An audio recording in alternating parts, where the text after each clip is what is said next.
김지현 최고위원님이 이 정도 분은 오늘 아닌데 오늘 정광훈 오늘은 아니고요. 정광훈 씨의 예배에 가서 한 말이 있습니다. 잠깐 들어보겠습니다. 5.18 정신을 헌법에다 넣겠다. 그런다고 전라도 표가 나올 줄 압니까? 전라도는 영원히 10%예요. 영원히 10%.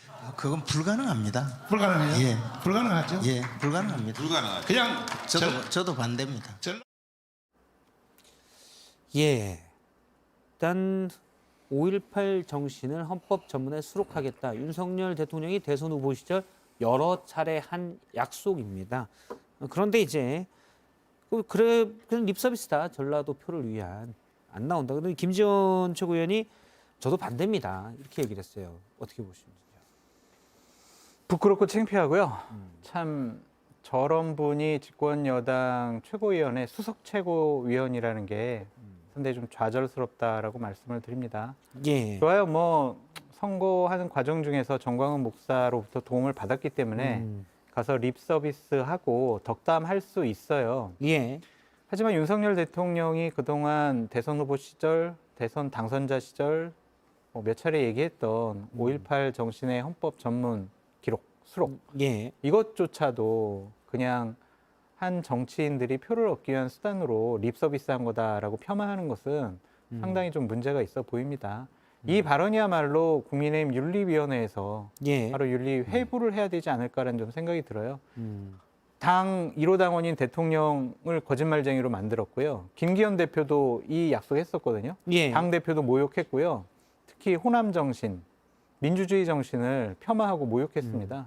그런 사람을 징계하지 않으면 누구를 징계하겠습니까? 저는 국민의힘 윤리위원회가 분발하셔라라고 말씀드립니다. 그 5.18 망언 혹은 5.18 폄훼 발언 국민의힘에서 뭐 처음 있는 일은 아닙니다. 야당 시절에도 지금은 이제 도지사가 돼 있는 김진태 강원도지사부터 시작해서 그 망언들을 한 의원들이 여러 있었잖아요.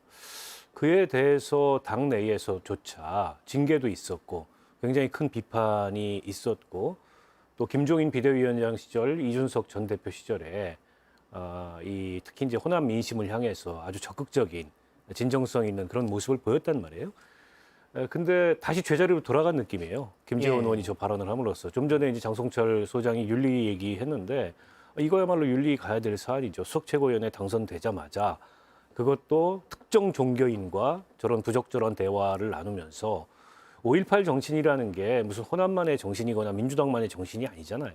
일종의 그건 국민적 합의가 있는 예. 민주화 운동의 정신이고 하나의 보편적 가치인데 그 문제에 대해서 전광훈 목사가 저런 식의 답변을 유도하더라도 부적절하다고 지적을 하든가 답변을 하지 말든가 아니면 뭐 그 문제는 앞으로 시간을 두고 더 검토해야 될 문제다라고 예. 얘기를 하든가 그게 아니라 저도 반대입니다. 마치 그 앞에서 약속하고 선서하듯이 굉장히 부적절한 모습을 보였고요. 그러니까 일각에서는 국민의힘이 이번에 이제 친윤 일색 지도부가 들어서더니 드디어 이제 본색을 드러내고 다시 이 수구, 보수, 예. 색채를 더 강하게 드러내는 거 아니냐. 이제 이런 지적이 나오는 거 아니겠어요? 물거품 됐어요. 그동안 김종인 전 비대위원장과 이준석 대표가 했던 호남의 마음을 사기 위한 여러 가지 노력들이 예. 완전히 물거품 됐어요. 사실 이런 오늘 뭐 김광동 저도 아까 다시 보기 해서 다뤘지만 진실화위원장의 발언도 그렇고요. 맞아요. 이런 게 있으면 대통령이 사실 나서서 사실 대통령도 저는 후보 시절에도 그렇고 당선 시절에도 그렇고 호남의 마음을 얻으려고 진작에 노력했었다고 평가를 하거든요. 근데 그게 정말 진심이라면 이런 발언들이 나왔을 때 분명히 선을 그어줘야 되는 거 아닌가. 5.18 정신 그러니까 폄훼하지 이게 마라. 지금 김기현 당대표를 무시하는 행동들이 최고위원 사이에서 경쟁적으로 벌어지고 있다라고 말씀드릴 수밖에 아, 없어요. 그래요? 김기현 당대표 되자마자 뭐 얘기했어요?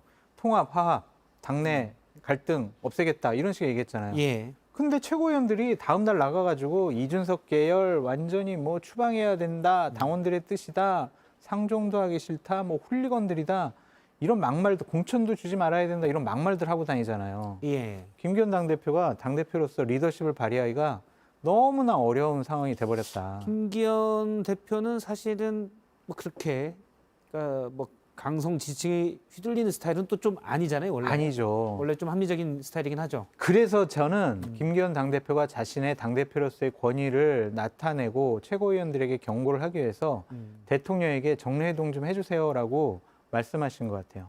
김기현 당대표의 권위는요, 대통령으로부터 나와요. 예. 왜냐하면 최고위원들이 김기현 당대표 덕에 최고위원 된 것도 아니잖아요. 그런데 이제 김기현 대표가 이제 민심도 전달하고 그런 역할을 할 수 있느냐, 그건 또 그건 다른 잘 문제고 모르겠습니다. 일단은 자신의 명령만 받아올지 민심을 전달할지. 그러니까 지금 김기현 대표 쪽에서 공문 안 보낸다는 아, 뭔가 이게 약속을. 약속을 받아서 그런지 예. 굉장히 김기현 대표를 좀 미화하는 말씀하시는데 미화?